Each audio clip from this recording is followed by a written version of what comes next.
Pues soy Neus Fábregas Santana, estudié trabajo social y durante muchos años he formado parte de movimientos sociales en diferentes sectores, de barrio, inmigración, cooperación, interculturalidad, comercio justo.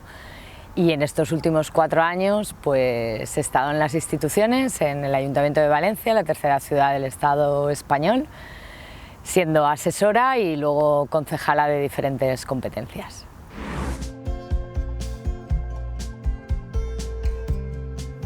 Desde Valencia en Comú generamos un espacio municipalista que queríamos abordar las instituciones y obviamente las queríamos abordar desde otras perspectivas que hasta ahora no teníamos ni en el Estado ni en la ciudad, ¿no? Hay que decir brevemente, ¿no?, que venimos de una ciudad donde ha habido 24 años de un gobierno de derechas, de mayoría absoluta, y otros partidos de izquierdas, pues bueno, más al uso, con mucha trayectoria, más impacto, etc. Con lo cual estos ingredientes nos hicieron pensar que era importante generar un código ético con unos principios muy claros, ¿no?, de justicia, de igualdad, de sostenibilidad, de participación, de horizontalidad, donde pudiéramos reflejar todas aquellas cuestiones que nos podían hacer diferentes a los partidos tanto de izquierdas que llevaban mucha trayectoria como obviamente a la corrupción de la derecha y a todas las malas prácticas que habían hecho en las instituciones. Así que generamos un código ético para los cargos electos donde pudiera quedar muy claro ciertas pautas que aquellas personas que querían formar parte de las listas y en el caso de que pudiéramos entrar en las instituciones tenían que seguir a rajatabla. Hay muchas cosas que son obvias, ¿no?, y que cualquier persona que está organizada y que tiene unos principios muy claros, éticos, estaban reflejados y era evidente. Pero claro, a veces la obviedad en este mundo en el que vivimos, ¿no?, tan capitalista, tan patriarcal, o en esta ciudad que hemos vivido muchísima corrupción, para nosotras era importante que estuviera negro sobre blanco, ¿no?, que quedara muy claro aquellos apartados, aquellos pasos que eran importantes en nuestro código. También porque generaban no solo hacia el propio espacio interno, sino también hacia la ciudadanía, ¿no?, el poder mostrarles a la ciudadanía de que sí que podía existir otro espacio diferente, diferenciador. El primer apartado que habla de defensa de los recursos públicos, ¿no?, y de la lucha contra la corrupción, era obvio, pues claro, ¿cuál era nuestra gestión? Pues tenía que basarse obviamente en la defensa de los derechos humanos, en el control de la corrupción, en generar mecanismos dentro de la institución para que no hubiera esa mala praxis, y también, porque esto también nos ocurría en esta ciudad, todas aquellas personas que por su cargo fueran imputados o imputadas por algún tipo de corrupción o malversación, etcétera, tenían que ser cesados. Ahora aquí también hacíamos una distinción. Todos aquellos cargos públicos que defendían los derechos sociales ciudadanos, ¿no?, los derechos humanos, por ser imputados, ahí para nosotras era muy diferente, ¿no? Había otro apartado que se llama transparencia, que lo que intentábamos es todas aquellas personas que estén en la institución tienen que transparentar, ¿no?, tienen que enseñar pues cuáles son sus cuentas, su salario, su patrimonio, su agenda, ¿no?, dónde va a estar en todo momento esa persona a la que le hemos votado y a la que va a estar durante 4 años en la institución. Participación ciudadana, democracia real, ¿no? Vivimos en una democracia representativa.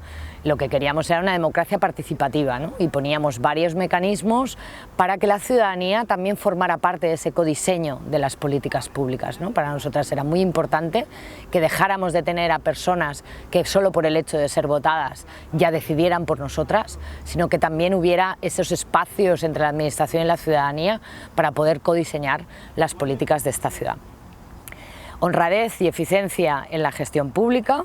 Aquí había varios puntos sobre gestión pública, pero había 2 elementos muy importantes. Uno era el salario de los cargos electos, de los cargos públicos, tenía que ser 3 veces el salario mínimo profesional, ¿no?, interprofesional.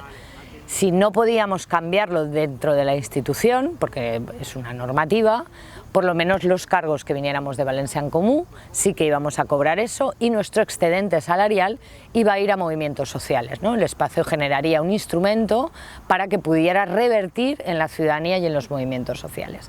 Esto para nosotras era muy importante porque hay muchos sueldos y es muy caro y es dinero público que paga todos y todas. Y por ser cargo público no tienes por qué tener una franja, ¿no? Una diferencia de salario para un salario mínimo que tenemos en este país, ¿no? Y el otro, que también era muy importante, era que el máximo de tiempo de estar en la institución era de 2 mandatos, era de 8 años. No queríamos generar esos perfiles de personas que llevan toda la vida en las instituciones, ya sea en un cargo, en otro, y que no hayan tocado la calle, que estén en esa burbuja que generan las instituciones y que ya pierdan, ¿no? Pierdan el sentido, pierdan la piel, ¿no? Lo que está pasando en las calles, con lo cual esto también era muy importante para nosotras. Y pusimos 2 apartados importantes en este código ético que tenía que ver también con el espacio interno, ¿no? Este código ético también servía para las personas que coordinaban, que generaban los espacios, las comisiones dentro de Valencia en Comú, y cómo también tenían que ser rotativas, también tenían que ser participativas, ¿no? Generar buenos espacios y mecanismos de control y de seguimiento, tanto dentro del espacio como hacia las personas que iban a estar en las instituciones. Y ahí generábamos una comisión de garantías que era la encargada, ¿no? De hacer ese seguimiento, esa evaluación, esa rendición de cuentas y en algunos casos, ¿no? De conflictos que pudiera dirimir en lo que pudiera ocurrir. En los últimos tiempos también generamos un instrumento de un acuerdo ético y de buenos tratos dentro del espacio, ¿no? Después de una trayectoria de todos los órganos que nos habíamos dotado, plenarios, asambleas, comisiones, etc., la Comisión de Feminismos, ¿no? De Valencia en Comú, decidimos generar ese acuerdo ético porque había que sentar unas bases importantes, ¿no? Unas bases de cuidado, de respeto a las personas, a la diversidad de opinión, a la libertad de expresión, a la confidencialidad de las vidas de las personas, ¿no? El espacio se había convertido en un espacio tóxico que era muy difícil poder hablar desde el respeto y desde los cuidados, desde la escucha activa, desde la generosidad, y este documento, este instrumento también nos servía un poco para poner bases, ¿no? Para poner unos mínimos y donde habían límites que no podíamos traspasar.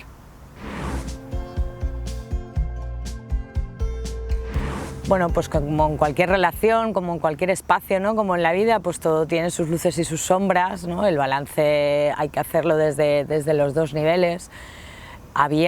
Éramos un espacio nuevo, un espacio joven, con muchas personas, con mucha ilusión y con muchas ganas de abordar las instituciones de otra manera, pero también con muchos intereses diferentes, porque habían partidos ya con mucha trayectoria que obviamente querían estar en el espacio, querían formar parte, partidos emergentes, ciudadanía organizada de muchos años, ciudadanía no organizada que al calor de esta idea le apetecía, ¿no? Estar en un espacio municipalista de confluencia horizontal. Pero esto obviamente, estas luces que en principio son muy bonitas, ¿no? Y que generan mucho entusiasmo, ¿no? De verdad poder hacer las cosas de otra manera, también genera sombras. ¿Por qué? Porque al final la vida, ¿no? Estos espacios es como la vida misma, es como una relación de pareja, como una relación familiar, como una relación de amistad. El patriarcado y todo lo que nos inunda, ¿no? En este mundo está atravesada, ¿no? por todas nosotras, en nuestros cuerpos, en nuestros códigos, en nuestras maneras de relacionarnos con el mundo, con las personas, con nuestro entorno. Y aquí teníamos un ingrediente importante y era el poder. Aquí estábamos hablando de entrar en las instituciones. El objetivo común era clarísimo, pero luego, ¿quién va a entrar en las instituciones, ¿no? Con lo cual los egos, las luchas de poder, ¿no? Esas mochilas que llevamos cada persona en el espacio se veían cada día, ¿no? Afinidades entre unos grupos de personas y otros, la falta de escucha activa, de poder entender a la otra persona cuando el objetivo era común, pero las maneras también eran diferentes, ¿no? De cómo llegar ahí, cuáles eran las estrategias, los diferentes intereses ocultos, ¿no? Esas heridas que nos hicimos grandes y que era muy difícil poner encima de la mesa que nos estaba doliendo, ¿no? Y poder afrontar los conflictos y poder resolverlos, ¿no? Al final hablamos de cuidados y eso es algo que tienes que trabajarte personalmente para que luego puedas en un grupo poder cuidar también al grupo, ¿no? Y esto nos generó muchas sombras, ¿no? Generó un espacio muy difícil, con plenarios muy complicados, donde nadie estaba legitimado al final al poder expresar, donde siempre era una confrontación de quién era el que peor lo estaba haciendo, ¿no? Y no encontrábamos la suma. Nos encontrábamos siempre en la resta, nos encontrábamos siempre en la diferencia y no encontrábamos donde sí nos podíamos sumar y nos podíamos unir a un monstruo mucho más grande, ¿no? Que no éramos el espacio, ¿no? Que era, bueno, otros partidos, una ciudad muy complicada como nos la habían dejado, un país muy complicado, una Europa, un mundo, ¿no? El poder traspasar esos límites por el objetivo más claro, ¿no? Que era la transformación, que era la justicia, que era la igualdad y era el respeto a la diversidad. Y todos esos principios que pusimos negro sobre blanco y que pudimos generar todos estos instrumentos en la práctica era muy difícil, ¿no? Porque tiene que ver contigo, tiene que ver con tu relación con el mundo. Si volvemos a generar otro espacio de confluencia municipalista, creo que es importante seguir generando esos papeles, porque en el proceso de generación de papeles también generamos mucho trabajo, ¿no? Interno, el grupito de personas que queríamos, pero sí generamos ese espacio de cuidados. Creo que es importante que estén los papeles, pero creo que hay que poner más límites. Creo que la horizontalidad está bien y es importante, pero la horizontalidad no significa yo vengo aquí cuando quiero, yo digo lo que quiero, no escucho, no cuido y lo que yo digo es la verdad, ¿no? Creo que es importante también generar X roles que faciliten, que acompañen, que generen esos espacios, ¿no? Que legitimen de alguna manera el poder tener esos procesos dentro del espacio, ¿no? Porque al final nadie, como todo el mundo éramos igual, no podíamos generar ese espacio de cuidados, ¿no? Y de escucha. Con lo cual, si hay alguien externo, que aunque esté impregnado en el espacio, pero es alguien externo o alguienes que pueden acompañarnos y que generan esos límites que están consensuados. Los documentos estaban consensuados, fueron aprobados por un plenario, pero luego las personas no respetaban, ¿no? Entonces, ¿qué pasa ahí? ¿Por qué tú cuando generas un documento y tú lo apruebas, te lo has leído en tu casa, has ido al plenario, has debatido, has incluso aportado y lo has aprobado? ¿Por qué luego no se integra? ¿No? Que ahí para mí es el paso, ¿no? tan importante. Y no pasa nada si necesitamos más tiempo, ¿no? Fue un espacio muy rápido que generamos a finales del 14 y en mayo del 15 nos presentamos a las elecciones, o sea, no tuvimos tiempo de conocernos, no nos conocíamos las personas que estábamos, con lo cual no hay prisa. O sea, el mundo está como está y no lo vamos a cambiar mañana. Con lo cual vamos a trabajar de a poquito, porque mientras generemos este espacio de cuidados y de respeto y de escucha, ya estamos transformando el mundo. Ya no, claro que si hay que entrar en las instituciones, entraremos, pero ya estamos transformando. Entonces ahí es donde yo creo que hay que hacer un trabajo personal y poniendo límites muy claros de qué es lo tóxico, hasta dónde van a llegar nuestros límites y si esos límites se sobrepasan, tener la suficiente valentía para o irse del espacio o que te digan y te inviten a irte del espacio.